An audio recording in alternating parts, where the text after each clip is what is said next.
Hope that was helpful, and I might do some videos in the future on actually using these. If there is some interest in that, please leave it down in the comments down below, and I might do a video on it. So,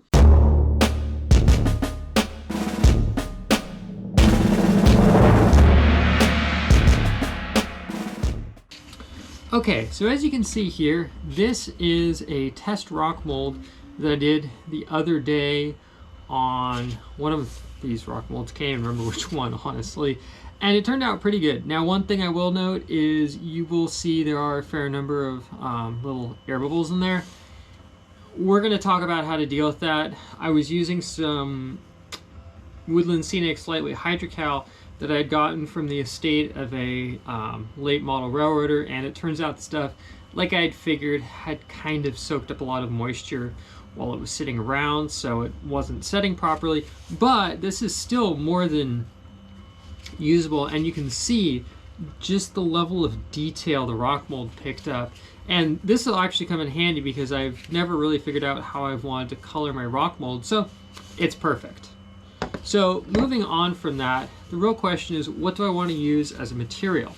Now, there is lightweight hydrocal, which I could buy, but it's about double the price of this, which is 4 pounds of DAP brand Plaster of Paris.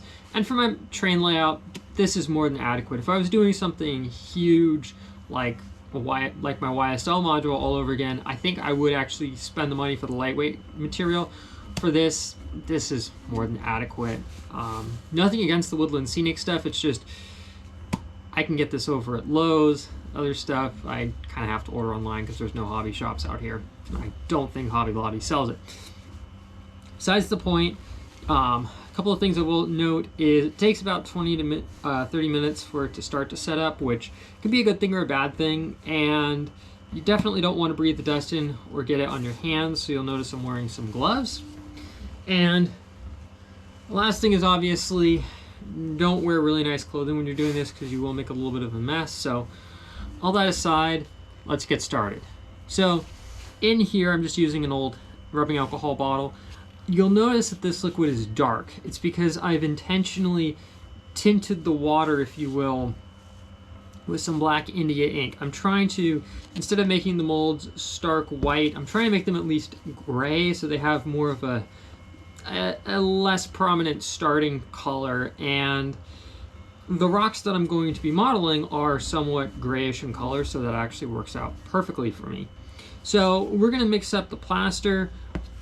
I tend to mix up my plaster for this more on the water heavy side than the plaster heavy side, because we want this to be very liquid so it can spread around in the mold and fill in all the voids, and we'll have less likelihood of air bubbles forming. So I'm just going to pour some of this in.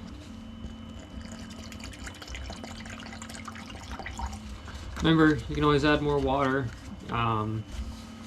Definitely make sure to slowly mix it up initially and make sure that you don't have any dry pockets. Also, you'll notice that I'm using a cup from my favorite Mexican fast food chain. Let's start with this guy. So you'll notice I'm just slowly pouring the plaster in, and I'm not going to fill the mold up all the way. I intentionally want the mold to be somewhat shallow. I think I'll pour in a little more.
But this is one of the rock molds. You'll notice that there's a little coloration on here. That's actually from remnants of the rock that was originally cast there that's still coming out of the latex.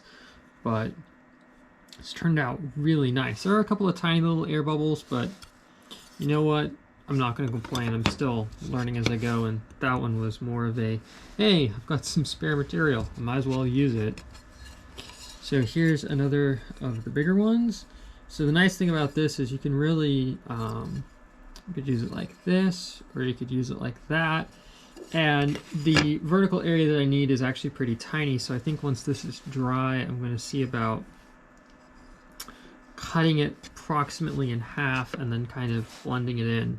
So here are two that still need to be removed. So the process of removal, just take your time doing this, but I gently go around the edge, and this is going to be a little bit harder because I'm doing this one-handed. The idea is you pretty much just want to slowly break off the latex, just have it slowly peel away. I'm just going around concentrically, and you'll also notice that when I'm doing it, I'm peeling it kind of back on itself, a little bit like if you're removing masking tape. But as you can see,